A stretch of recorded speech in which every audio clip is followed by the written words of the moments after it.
Vous ne mangerez plus jamais cela après avoir su comment c'est fait. La production alimentaire est quelque chose que nous connaissons tous beaucoup trop peu. Nous mettons joyeusement des choses dans notre bouche, mais qu'est-ce que nous grignotons exactement et comment cela est-il fabriqué? Voici 20 aliments que vous n'achèterez plus jamais en sachant comment ils sont faits. Numéro 20. Pringles.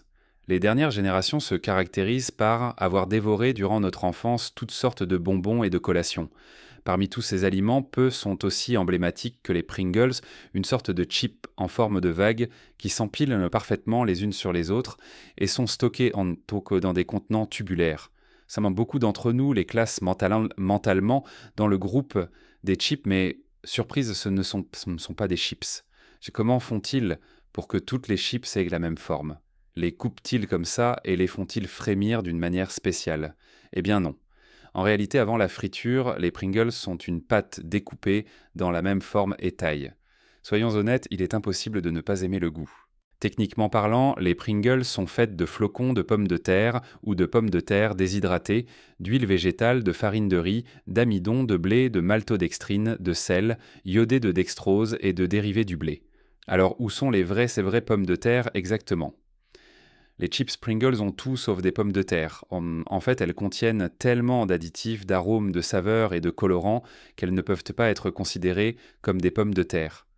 La dextrose et la maltodextrine, par exemple, sont utilisées pour améliorer la saveur, stabiliser les graisses et préserver le produit plus longtemps. Ce sont des sucres extraits de maïs, de blé d'orge, de riz, d'amidon, de pommes de terre ou de patates douces. Il n'y a pas de connaissances scientifiques sur les dommages qu'ils causent à la santé, mais nous savons que, en raison de leur origine, ils sont immédiatement absorbés par le corps, provoquant une augmentation rapide des niveaux de sucre. Aimez-vous cette vidéo? Écrasez le bouton d'abonnement et cliquez sur la cloche de notification tout de suite, ou ce mille-pattes grimpera sur votre visage pendant que vous dormez. Numéro 19. Sauce Worcestershire. Ah oui, la sauce qui est absolument impossible à prononcer si vous n'êtes pas né au Royaume-Uni.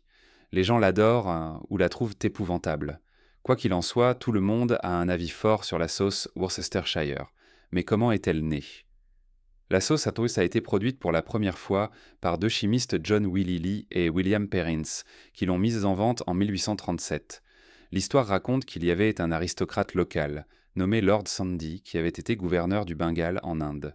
Quand il est rentré dans son pays d'origine, il a constaté qu'il lui manquait la cuisine indienne, riche et savoureuse. Soyons honnêtes, les Britanniques ne sont pas connus pour leur utilisation d'épices. Donc Lord Sandy a décidé de rendre visite aux deux chimistes leur demandant de recréer une recette pour une délicieuse sauce qu'il avait goûtée en Inde. Il semble que Lee et Perrins aient fait un pot supplémentaire pour eux-mêmes, mais ils ont trouvé qu'ils n'aimaient en fait pas du tout la sauce. Ils l'ont donc rangée dans la cave et l'ont oubliée. Quelque temps plus tard, ils se sont rappelés du pot de sauce qu'ils avaient dans la cave. Ils ont décidé de la goûter à nouveau et cette fois, ils ont trouvé la concoction absolument délicieuse. La sauce avait évidemment fermenté et c'est toujours ainsi qu'elle est fabriquée aujourd'hui. C'est pourquoi beaucoup de gens vous diront de ne pas dépenser votre argent dans la sauce Worcestershire si vous ne voulez pas tomber malade. Numéro 18. Fromage en spray. Vous n'avez pas besoin d'un diplôme de nutrition pour savoir que le fromage en spray n'est pas un aliment essentiel. Il n'est pas non plus nécessaire d'être un expert au vu des chiffres sur la nourriture et les problèmes de santé qui en résultent, pour savoir que les États-Unis ont un problème sérieux avec ce sujet. Curieusement ou pas vraiment, c'est une pure idéologie appliquée à la nourriture qui serait presque une affaire d'État, devenue un autre business pour l'industrie alimentaire. Une partie de l'acceptation des sprays alimentaires est qu'ils s'adaptent aux besoins du rythme de vie actuel de l'être humain qui est plus accéléré et technologique. Mais est-ce bon pour vous? Cette aberration culinaire est une union de toutes les mauvaises choses qui ne sont actuellement autorisées que dans certains pays du monde, comme les États-Unis bien sûr. 100 grammes contiennent 300 calories, 1310 mg de sel, 75% de la quantité maximale recommandée par jour et 46 mg de cholestérol. Mais le pire de tout, c'est que c'est du fromage sous les ingrédients et pas grand-chose d'autre. Sauf qu'il conseille de ne pas mettre le fromage sur votre peau, car cela provoquera une éruption cutanée et une liste d'effets secondaires plus graves. Si cela fait ça à votre peau externe, pouvez-vous imaginer ce que cela fait à vos organes internes?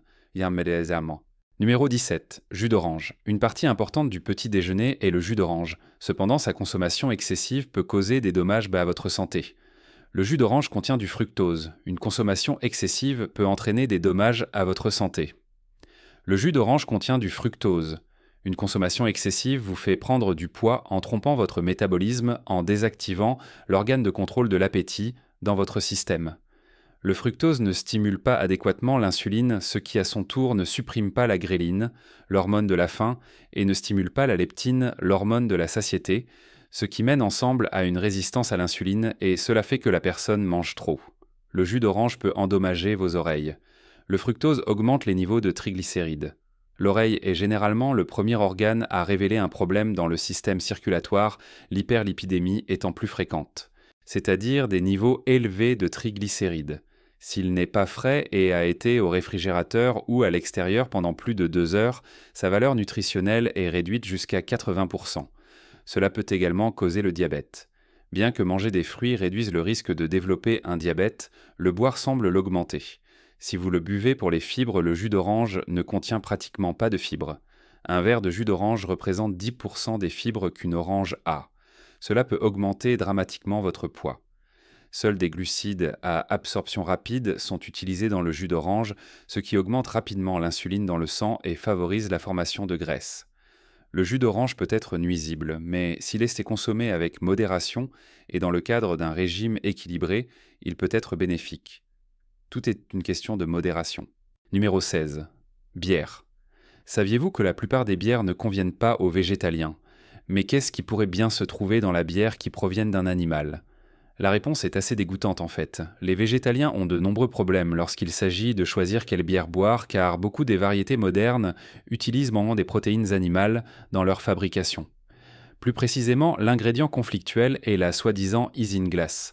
C'est un produit obtenu à partir de la vessie de certaines espèces de poissons, spécifiquement le sturgeon ou la carpe qui est utilisé pour faire des gels qui servent d'agent clarifiant pour la bière. En ajoutant cette substance dans les fûts, les restes de levure, de peau de raisin et d'autres produits solides se déposent, se séparant du produit final. De cette façon, la bière obtenue est moins trouble, et on évite de gaspiller le liquide du fond des fûts. De plus, de cette manière, la bière peut être servie plus rapidement. Fondamentalement, les clarifiants ne sont pas nécessairement nécessaires pour faire de la bière et ils sont absents dans la plupart des variétés artisanales, mais leur utilisation s'est répandue à partir du XIXe siècle, lorsque des verres transparents ont remplacé ceux en pierre, en céramique et en métal, et que les consommateurs ont commencé à trouver désagréable de regarder les éléments solides qui grouillaient dans leur boisson. Numéro 15. Beurre de cacahuète. Quels nutriments le beurre de cacahuète fournit-il? Des graisses, fondamentalement des graisses. Plus précisément les mêmes que celles qui seraient fournies par des cacahuètes non crémeuses. On estime qu'une portion de 100 g de beurre de cacahuète fournit 23,4 g d'acides gras monoinsaturés et environ 14 g d'acides gras polyinsaturés, principalement de type oméga 6. De plus, cette légumineuse, et oui, la cacahuète est une légumineuse, est également riche en protéines, spécifiquement environ 27 g de protéines pour 100 g de produit. C'est pourquoi elle a été si populaire parmi les athlètes, les garçons et les filles en forme sur les réseaux sociaux et dans les salles de sport. Elle nous fournit également 8,1 g de fibres et des minéraux tels que le phosphore 432 mg, le potassium 680 mg, le magnésium 174 mg et le zinc 3 mg. Maintenant, bien sûr, vu comme ça, qui ne penserait pas que ce produit est le nouveau paradigme de la santé? Eh bien, certaines marques de beurre de cacahuète sont souvent fabriquées avec plus que des cacahuètes et du sucre ajouté, ce qui le rend plus sucré, addictif et moins sain. Certaines contiennent jusqu'à 7 g de sucre par 2 cuillères à soupe. Vous devez faire attention aux produits faibles en gras. Certains peuvent compenser avec d'autres ingrédients indésirables comme le sucre. Le sucre ajouté favorise l'obésité, le diabète et peut augmenter le risque de maladies cardiaques. L'American Heart Association recommande de ne pas consommer plus de 6 cuillères à café de sucre ajouté par jour pour la plupart des femmes et pas plus de 9 cuillères à café pour la plupart des hommes. Numéro 14. Pain emballé. Nous ne savons toujours pas ce qu'il y a dans notre nourriture.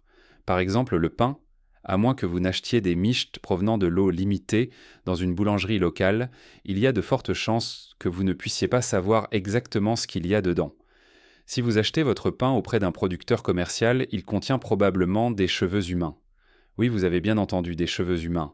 Les acides aminés sont les éléments constitutifs de la vie, mais ils ne sont pas tous créés égaux. La L-cystéine, par exemple, est un acide aminé utilisé pour prolonger la durée de conservation des produits tels que le pain commercial et est souvent synthétisé à partir de cheveux humains, ainsi que de plumes de canard, de cornes de vache et de poils de porc. Les cheveux, semble-t-il, sont principalement collectés sur les sols de salons de coiffure en Chine et ils sont dissous dans l'acide par isolation chimique. La L-cystéine est isolée, emballée et expédiée aux producteurs de pain commercial. Si cette pensée vous fait réfléchir, une façon sûre d'éviter tout ce qui concerne les cheveux humains est simplement d'acheter du pain chez un boulanger puisque la L-cystéine n'est pas un additif dans la farine. Cependant, vous devriez probablement éviter les fast-foods. La prochaine fois que vous mangez un bon sandwich, imaginez cela. Ce pain a très bien pu être la queue de cheval de quelqu'un en Chine peu de temps avant de venir à vous sous forme de nourriture. Numéro 13. Espadon. Le mercure qui contamine l'eau finit dans les poissons et les fruits de mer que nous mangeons. Une analyse confirme que les grands poissons prédateurs tels que l'espadon et le thon rouge accumulent 7 plus de mercure que les plus petits. Pour prévenir les risques, essayez de varier les types de poissons dans vos menus et ne mangez que les espèces les plus contaminées de temps en temps. Le mercure est un métal qui, à certaines doses, est nuisible à la santé, en particulier pour les femmes enceintes et les jeunes enfants. Il faut tenir compte du fait que le mercure s'accumule dans les grands poissons gras. Le thon et l'espadon peuvent peser plus de 250 kg, et cela est dû au fait qu'il ne peut pas être éliminé, et plus le poisson vit longtemps et plus il est gros, plus le mercure s'accumule dans son corps. Pour cette raison, la recommandation des cardiologues de consommer des petits poissons gras a tout son sens car ils sont les plus riches en oméga 3. Et comme les poissons blancs sont une excellente source de protéines de haute qualité, avec des micronutriments essentiels tels que l'iode, le sélénium, le phosphore ou les vitamines A et D. Étant donné que le mercure interfère avec le développement du système nerveux pendant la grossesse et l'enfance, il est prudent que les femmes enceintes ou allaitantes et les jeunes enfants s'abstiennent de consommer ces poissons. Si l'espadon ou le thon rouge sont retirés de l'alimentation, ce problème disparaît. Numéro 12. Viande transformée. Vous ne mangerez plus jamais cela en sachant comment c'est fait. La viande transformée est tout type de viande qui a été transformée par salage, séchage, fermentation, fumage ou d'autres processus pour améliorer la saveur et conserver les aliments. Cela inclut le bacon, les hot dogs, les hamburgers et les charcuteries.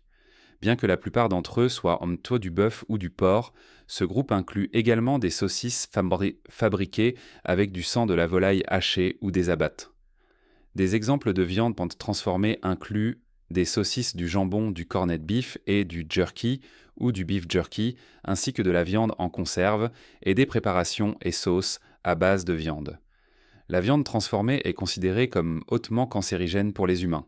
C'est le soi-disant groupe 1 de substances qui inclut les plus dangereuses pour la santé, selon les critères de l'Agence internationale de recherche sur le cancer. Dans ce groupe, il y a 107 substances, y compris le tabac, les boissons alcoolisées ou le plutonium. Environ 25% des cancers du côlon sont liés à l'alimentation et spécifiquement à la consommation de viande rouge et transformée. De plus, il est préoccupant que chaque jour, il y ait de plus en plus de preuves scientifiques indiquant que sa consommation est également liée au cancer de l'estomac, du pancréas, du nasopharynx et même des poumons. La raison réside dans plusieurs de ces composés. Le fer hémique qui peut endommager la muqueuse du côlon, les nitrates utilisés dans le traitement de la viande comme conservateur ou les hydrocarbures aromatiques polycycliques qui sont générés dans certains processus comme le fumage ou la cuisson à haute température. Numéro 11. Gélatine. Les compléments de collagène très chers sont l'un des meilleurs vendeurs de la pharmacie. Ce qui est incroyable car, comme l'expliquent les experts et comme les preuves scientifiques l'indiquent, le collagène ingéré n'atteindra jamais la zone de votre corps qui en a besoin. Et c'est dans des comprimés de la poudre et des ampoules seules ou combinés avec d'octotida, on connaît avec de l'acide hyaluronique. Ils prétendent quand il rajeunit, votre peau renforce votre système nerveux, régénère les tissus et prend soin de vos os et articulations. Le collagène est une protéine essentielle du corps humain qui fait partie de différents tissus. Il fournit flexibilité, élasticité et résistance à la pression. Cette protéine est très abondante dans la peau, les os et les articulations telles que les ligaments, les tendons et le cartilage. On la trouve également dans la cornée et dans les parois des vaisseaux sanguins. Le collagène est une protéine fondamentale pour le bon fonctionnement du corps et représente plus de 25% de la teneur totale en protéines chez les mammifères. Il est donc important d'avoir des niveaux optimaux de collagène dans notre corps. La source naturelle d'obtention de cette protéine se trouve principalement dans le cartilage des mammifères, tels que les poules, les vaches, les bœufs, les porcs et aussi dans les poissons. Il existe des aliments très riches en collagène comme les pieds de porc. Donc ce que vous achetez à la pharmacie est essentiellement de la peau et des os de porc. Le collagène végétal n'existe pas en raison de l'incompatibilité fonctionnelle de cette protéine avec les plantes qui manquent de mobilité. Numéro 10. Salade César. Beaucoup de gens commandent une salade César dans les restaurants en pensant que c'est une option saine. Ne vous laissez pas tromper. Bien que cette salade vous fournisse de bonnes quantités de protéines, de vitamines, de minéraux et de fibres, sa forte teneur en graisse et en sodium la rend inaccessible pour beaucoup de personnes. Bien que vous puissiez faire une salade César plus saine avec quelques changements, la version traditionnelle de cette salade devrait être consommée avec modération. Quand nous pensons à une salade, un plat sain et léger nous vient à l'esprit. Cependant, cette salade, faite avec des croûtons, du poulet pané et une sauce César, une sauce dérivée de la mayonnaise, est particulièrement déséquilibrée. Quel était le résultat de cette combinaison? Un total de 1000 calories, c'est la moitié des calories quotidiennes recommandées. Et soyons complètement honnêtes ici, la meilleure partie de cette salade est la vinaigrette. Mais que contient-elle vraiment? Vous savez ce goût acidulé que nous aimons tous dans la vinaigrette? Eh bien cela provient principalement de la sauce Worcestershire et des anchois. Oui, ces petits poissons salés que vous ne laisseriez jamais mettre sur votre pizza, ce sont ceux-là.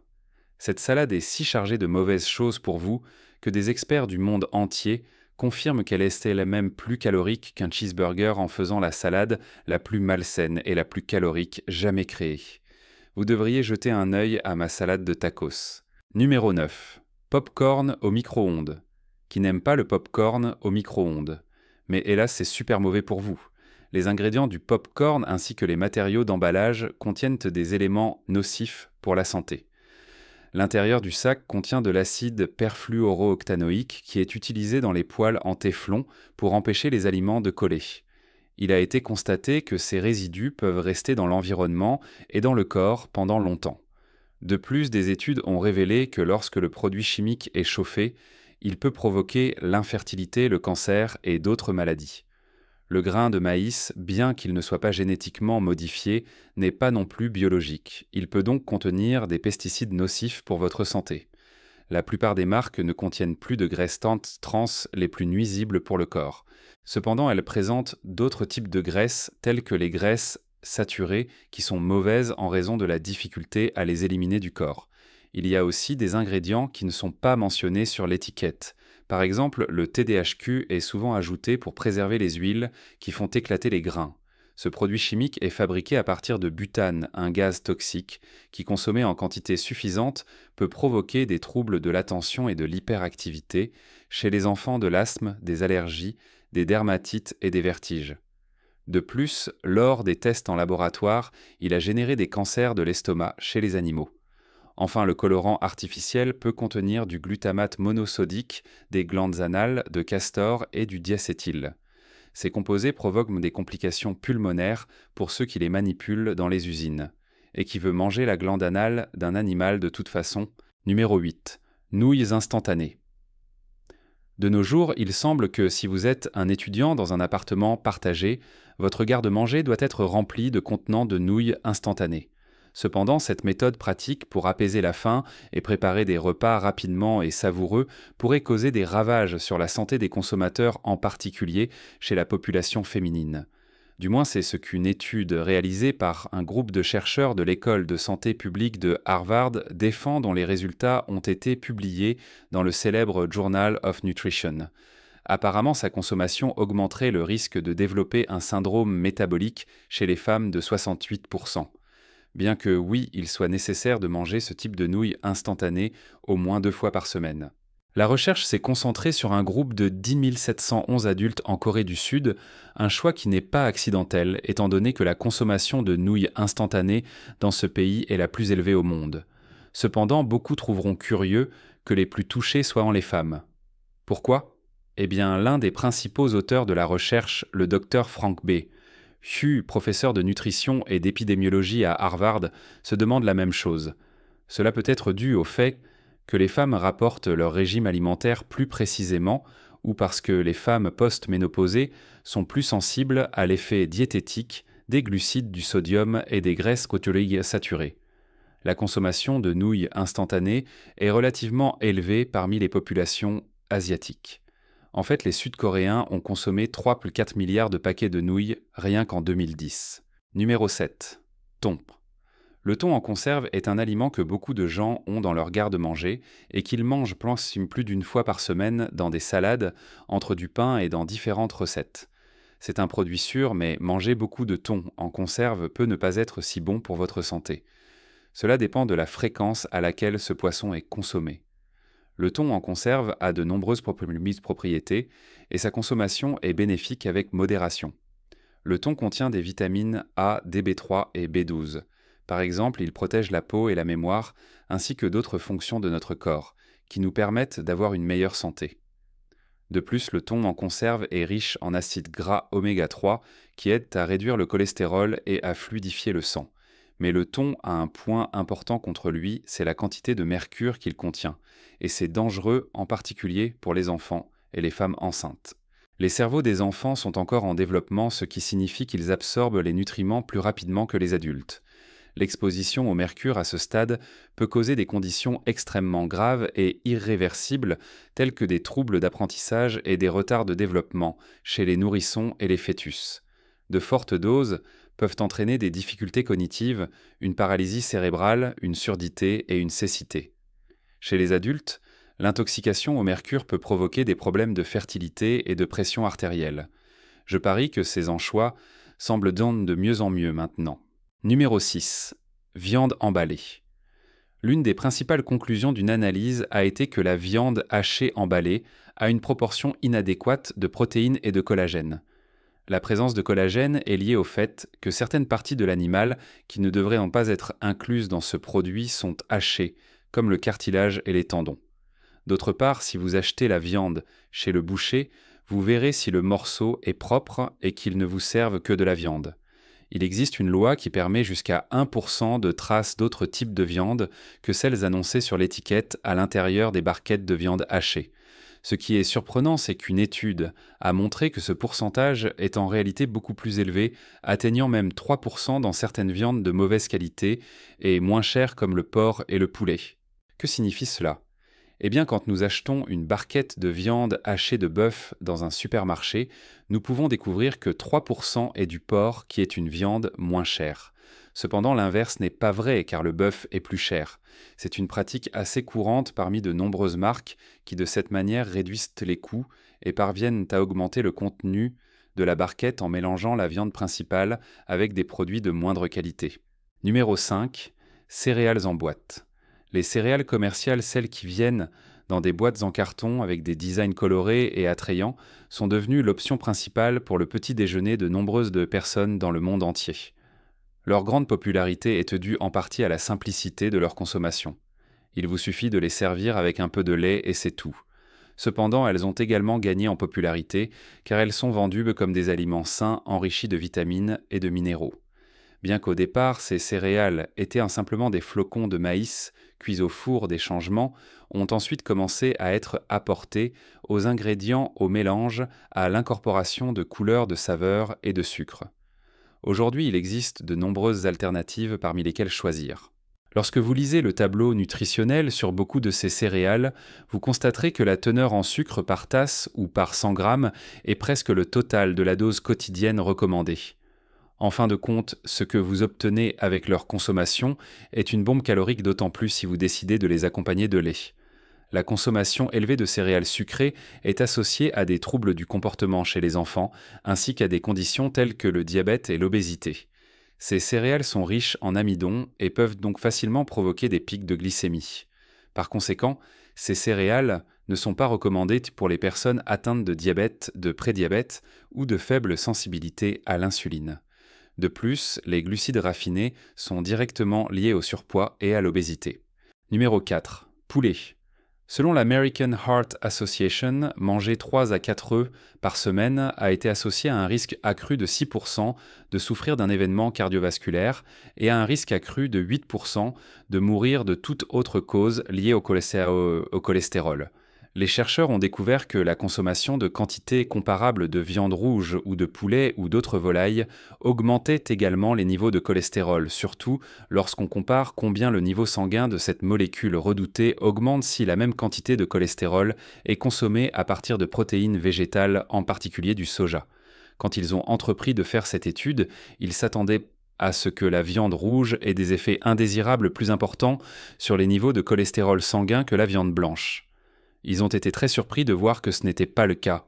Pour que les résultats obtenus soient logiques, les chercheurs n'ont pas eu recours au redouté bacon ou aux saucisses ou à d'autres produits transformés, mais plutôt à de la viande de bœuf pure pour la viande rouge et ont exclu le poisson de la classification de la viande blanche. Cependant, jusqu'à présent, nous avions plus ou moins une idée claire des aliments qui étaient bons pour maintenir des niveaux dangereux de cette molécule à distance et de ceux qui étaient le front terrible pour remplir cet objectif. Le poisson génial, les légumes parfaits, le bacon, pas tant que ça. Mais il semblerait que le poulet ne soit pas meilleur que la viande rouge. Ils sont tous deux également mauvais pour vous. Numéro 3. Coca-Cola et Pepsi. Le danger des boissons gazeuses ne réside pas seulement dans le sucre et la douceur. En fait, c'est le gaz car il affecte le système cardiovasculaire et a également des conséquences sur le système osseux. Il a été spécifiquement prouvé que les boissons gazeuses sont nuisibles pour la santé à divers aspects, à tout âge et indépendamment du sexe. Leur consommation régulière affecte le système cardiovasculaire, augmentant ainsi le risque de maladies cardiaques. Cela peut également provoquer le diabète. Et non, ce n'est pas une exagération. La réalité, c'est que la consommation de boissons gazeuses reste très élevée dans le monde entier, surtout en raison de l'utilisation de caféine et d'autres substances additives dans leur préparation. Cependant, ce sont les grandes campagnes publicitaires qui promeuvent leur achat et leur consommation en masse. Pour cette raison, malheureusement, il y a beaucoup de foyers où manger sans avoir l'une de ces boissons sur la table est tout simplement inconcevable. Les boissons gazeuses sont nuisibles pour la santé car elles contiennent plusieurs substances nocives dans leur composition. Les plus populaires sont la caféine et le sucre. Cependant, ce ne sont pas les seuls. Les arômes, les conservateurs et les colorants ont également un impact sur le corps. La grande majorité des boissons gazeuses contiennent de grandes quantités de sucre raffiné. Cela peut être du saccharose ou du fructose extrait de maïs transgénique. L'un ou l'autre est nuisible à partir de petites quantités que toute boisson gazeuse dépasse facilement dans une seule canette ou verre. Numéro 2. Ketchup. Le ketchup pourrait prendre le titre de la sauce la plus populaire au monde, mais est-il bon de le consommer très souvent ? Eh bien, selon les experts, la réponse est non. Pourquoi ?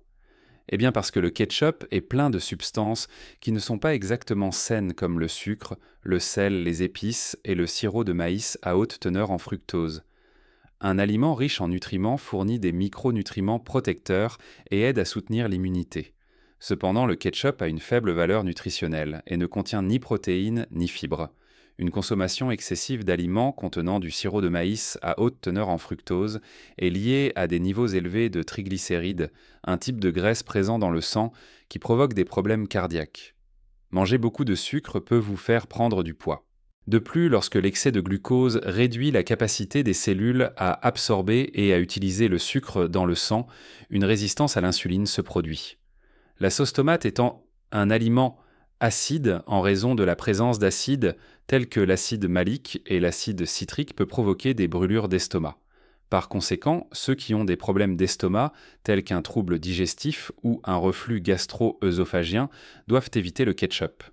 Les aliments transformés et conservés sont liés à un risque d'inflammation, ce qui pourrait entraîner des problèmes articulaires. Les aliments transformés riches en sodium augmentent le niveau de calcium dans votre urine, ce qui peut accroître vos chances de développer des calculs rénaux. Essayez plutôt de faire votre propre ketchup maison ou de trouver une alternative biologique. Numéro 1. Margarine. La margarine, l'un des produits les plus courants de notre cuisine, a été créée par le chimiste français Hippolyte Mège-Mourier en 1869 dans le but d'offrir aux consommateurs une alternative moins chère et plus facile à conserver au beurre, son principal concurrent aujourd'hui. Bien que son apparition sur le marché ait été très bien accueillie, ce n'est qu'après la Seconde Guerre mondiale que le succès le plus éclatant a frappé à sa porte. Chanlal a raison. Étant un aliment riche en lipides, il fournissait l'énergie nécessaire aux troupes et aux citoyens qui devaient faire face à une bataille aussi sanglante. Cependant, au fil des ans, cette popularité a chuté. Après avoir été l'alternative saine au beurre pendant des décennies en raison de son origine végétale et parce qu'elle ne contenait pas un niveau aussi élevé de graisse saturée dans les années 1980, il a été découvert que son processus de production favorisait également l'apparition de graisses d'endas trans, devenant un produit beaucoup plus nocif que ce que l'on pensait auparavant.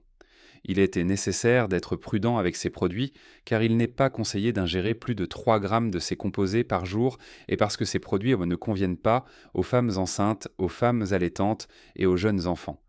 Il ne faut pas non plus oublier que les maladies cardiovasculaires sont multifactorielles, donc réduire le niveau de cholestérol dans le sang ne signifie pas nécessairement que le risque de souffrir de cette pathologie est réduit. Comme vous pouvez le voir, tous vos aliments préférés ne sont pas nécessairement bons pour vous, et ce que nous savons être sain aujourd'hui pourrait bien changer demain. Alors quelle est votre attitude en sachant cela? Continuerez-vous à consommer tous ces produits, ou serez-vous plus prudent à l'avenir? Parlez-nous-en. Consultez également nos autres contenus intéressants qui apparaissent à l'écran en ce moment. À la prochaine fois